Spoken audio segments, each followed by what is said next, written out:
Assalamualaikum warahmatullahi wabarakatuh. Kali ini saya akan membagikan tutorial menambahkan produk di toko online pada aplikasi WordPress. Oke, langsung saja. Yang pertama tentunya kita login pada WordPress yang telah kita buat. Kemudian pilih produk, lalu tambah baru.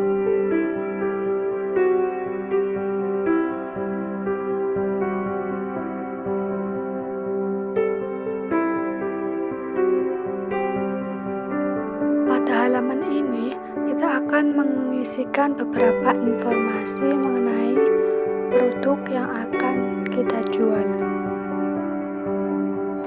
Sebagai contoh, di sini saya menggunakan nama produk dengan blus lengan panjang.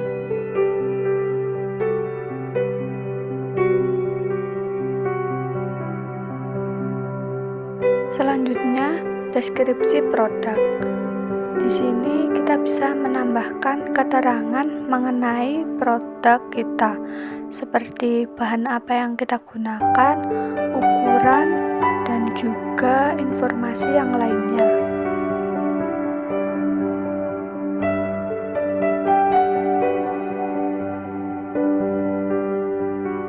Kemudian, untuk data produk, saya memilih produk sederhana. Selanjutnya, pada umum, kita bisa memasukkan harga normal dari produk kita. Di sini, saya mengisikan 400.000. Kemudian, kita bisa menambahkan harga diskon dan juga menjadwalkannya, kapan dimulai dan juga kapan berakhirnya diskon. Karena saya tidak ada diskon, saya klik batal saja. Kemudian kita bisa memilih menu inventaris. Yang pertama ada SKU. SKU ini merupakan suatu kode barang yang memudahkan kita untuk mencari apabila terjadi suatu transaksi. Sebagai contoh, saya isikan dengan BLP2. Kemudian kita juga bisa mencentang kelola stok. Kemudian pada menu izinkan back order, kita ganti dengan izinkan.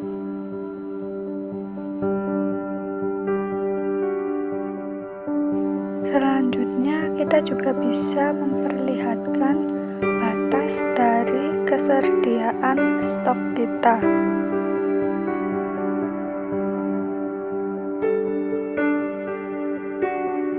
Semisal ini saya isikan dengan 2, maka jika stok barang saya tinggal 2, akan muncul pada halaman produk ini. Kemudian apabila produk kita itu limited edition, kita juga bisa mencentang tombol batasi pembelian maksimal 1 item. Karena ini tidak saya gunakan, saya centang saja keduanya. Kemudian selanjutnya ada pengiriman. Di sini kita bisa mengisikan berat dari produk yang akan kita kirim. Misal di sini saya mengisikan dengan 1. Selanjutnya kita juga bisa mengisikan panjang, lebar, dan juga tinggi produk kita. Kemudian untuk kelas pengiriman, saya isikan tidak ada kelas pengiriman.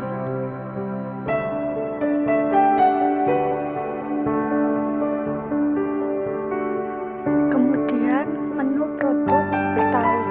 Ini kita bisa menambahkan produk yang terkait dengan produk yang sedang kita isi. Hal ini dibuat untuk memberikan rekomendasi lain bagi calon konsumen.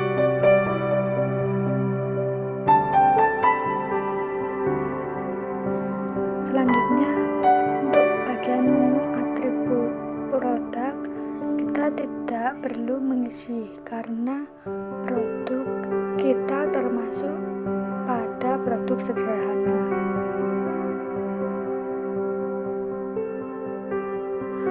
Selanjutnya, pada menu pengaturan lanjutan, kita bisa menambahkan catatan pembelian. Sebagai contoh, saya menuliskan tanyakan ketersediaan stok.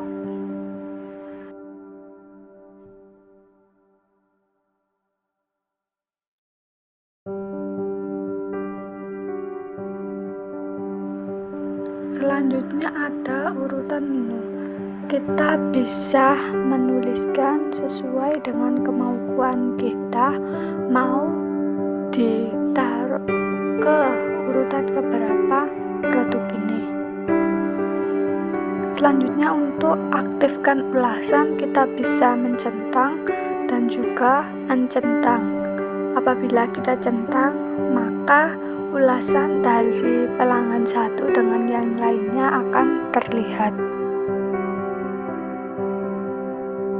Selanjutnya, jika sudah selesai semua, kita bisa menambahkan gambar produk, yaitu dengan menekan atur gambar produk.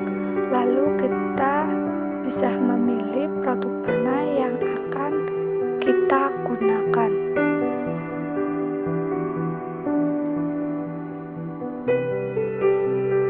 Kemudian untuk bagian galeri produk ini kita bisa isikan dengan, sebagai contoh, apabila produk kita baju, kita bisa mengisikan baju tampak depan, tampak samping, dan juga tampak belakang. Kemudian kita juga bisa menambahkan kategori produk. Apabila belum ada kategori produk, kita bisa menambahkan dengan klik tanda plus tambah kategori baru. Kemudian ada tag produk. Hashtag ini dapat memudahkan pelanggan kita untuk mencari produk yang kita jual. Sebagai contoh, saya menambahkan hashtag blues bordir. Apabila selesai, kita bisa mengklik tombol tambah.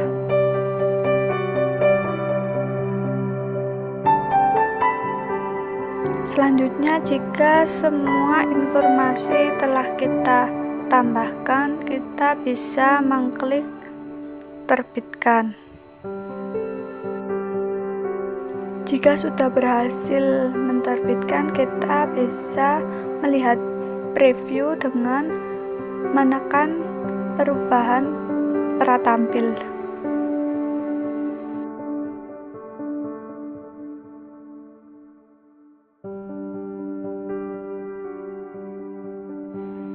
Nah, maka hasilnya nanti akan menjadi seperti ini.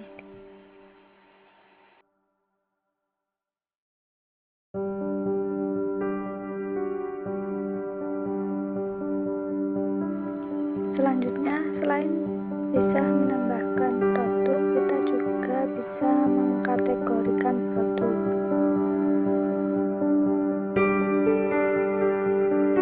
Yang pertama ada nama tag.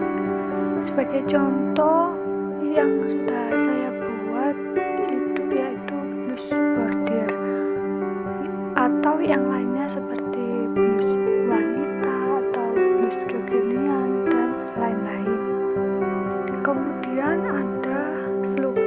Slug ini merupakan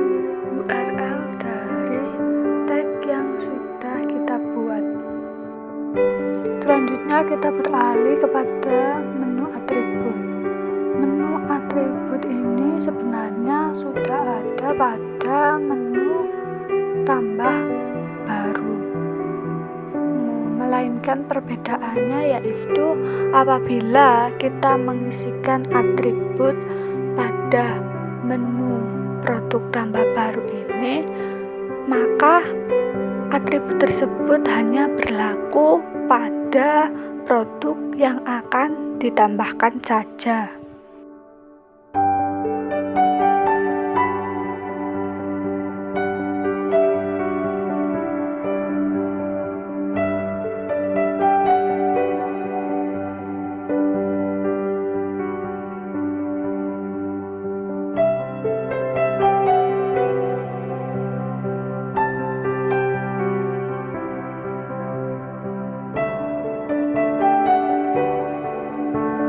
Apabila kita menambahkan atribut pada menu utama atribut, maka atribut dapat digunakan untuk semua produk yang kita jual. Yang pertama ada nama, kita bisa mengisikan sesuai dengan nama produk kita. Kemudian ada slug, ini merupakan URL dari produk kita. Kemudian kita juga bisa mengaktifkan halaman arsip.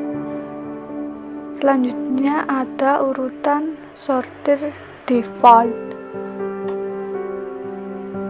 Di sini saya memilih pengurutan sesuai dengan custom.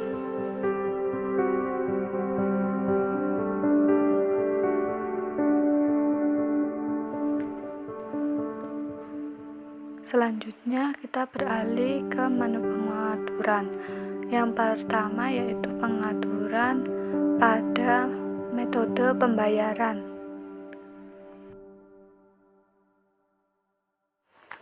Di sini ada beberapa pilihan metode pembayaran. Yang pertama kita bisa transfer bank langsung. Ada juga pembayaran lewat cek dan juga bisa bayar di tempat.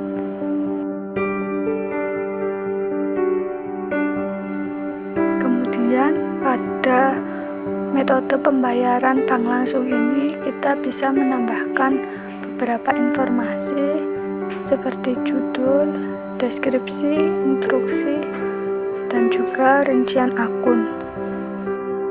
Pada rincian akun ini kita juga menambahkan nama rekening, nomor rekening, nama bank, urutan kode, IBAN, BIC atau SWIFT.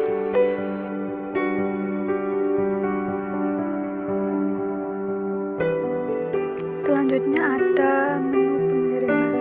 Di sini kita bisa mengatur pengiriman sesuai dengan zona pengiriman.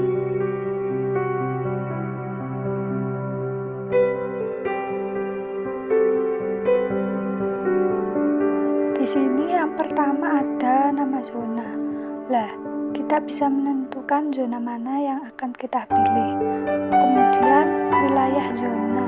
Wilayah zona ini meliputi negara atau zona pengiriman. Kemudian ada metode pembayaran. Nah, di sini ada beberapa metode pembayaran dan juga tarif yang akan digunakan. Kemudian jika sudah selesai menambahkan metode pengiriman, kita bisa mengklik tombol tambahkan metode pengiriman. Kemudian kita lanjut ke pilihan pengiriman.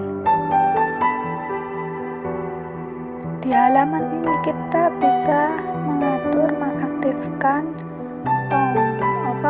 biaya, jumlah biaya, tarif yang dibutuhkan pada saat pengiriman.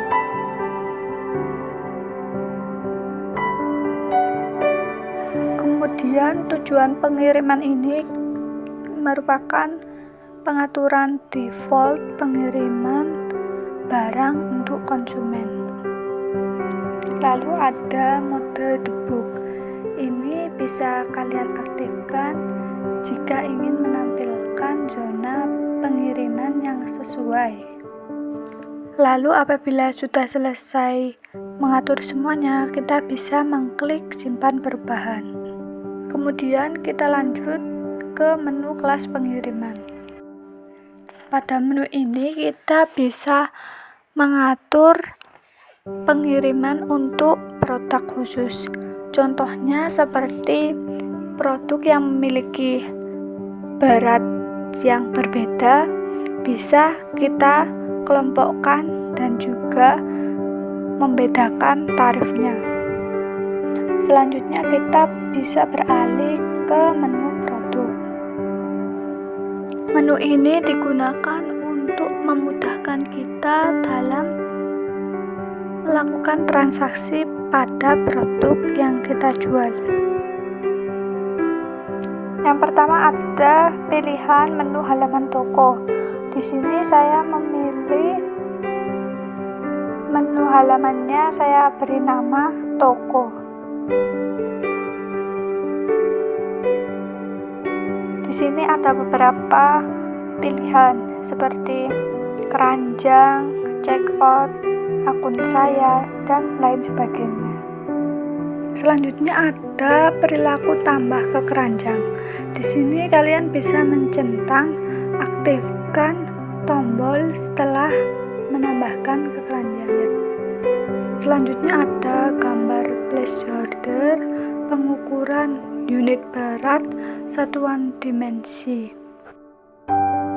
Kita juga bisa mengaktifkan ulasan produk dan juga bisa melihatkannya kepada pelanggan satu dengan yang lainnya. Kemudian untuk bagian rating produk juga sama, kita bisa mengaturnya ingin menampilkannya atau tidak.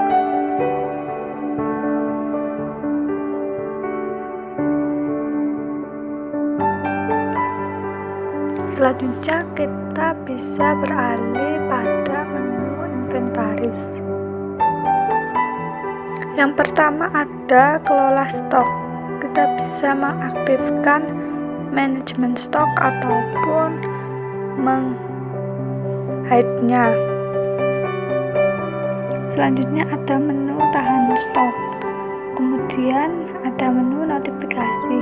Nah, di sini kita bisa memilih mengaktifkan notifikasi stok rendah ataupun mengaktifkan notifikasi stok habis.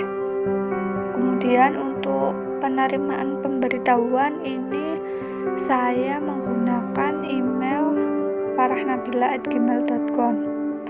Kemudian ambang batas stok tinggal sedikit untuk diberitahu. Ini misalnya saya isi 2. Kemudian ambang batas stok habis saya isikan 0.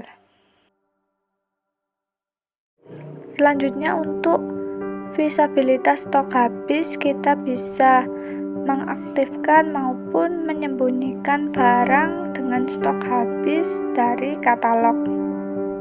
Kemudian ada juga format tampilan stok. Misal di sini contohnya selalu menunjukkan sisa stok. Misalnya stok tersisa 12.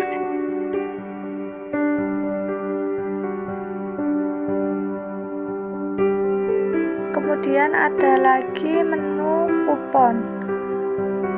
Klik WooCommerce, kemudian cari menu kupon. Pada menu ini kita bisa menambahkan menu kupon dengan menekan tombol buat kupon pertama Anda.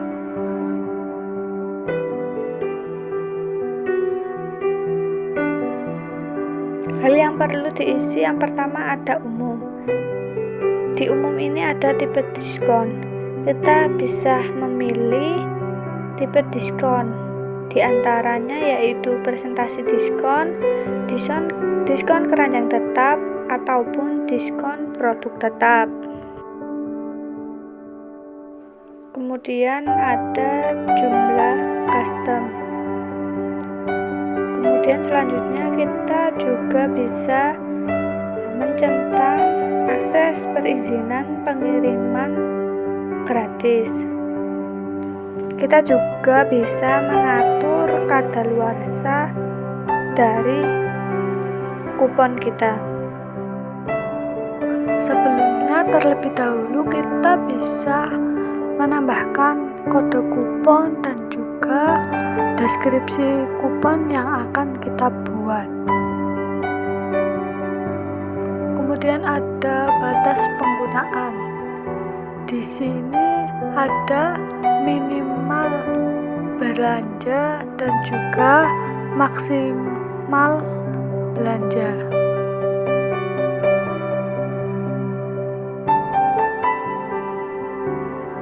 Kita juga bisa mencentang pengaturan hanya untuk pelanggan individu yang dapat menggunakan kupon. Kemudian ada pengecualian barang grosir. Selanjutnya kita juga dapat memilih produk mana saja yang dapat digunakan untuk menukarkan kupon dan juga dapat mengisikan pengecualian produk. Kemudian kita juga bisa memberikan kupon sesuai dengan kategori produk. Kemudian kita juga bisa mengecualikan kategori produk yang tidak dapat kupon. Kemudian yang terakhir, kita bisa membatasi email yang mendapatkan perizinan. Lanjut ke menu batas penggunaan. Yang pertama, kita bisa mengisikan batas penggunaan per kupon. Ini kita bisa memilih apakah ada batasan atau tidak. Kemudian ada juga batas penggunaan per pengguna. Oke, sekian tutorial dari saya. Semoga dapat bermanfaat. Wassalamualaikum warahmatullahi wabarakatuh.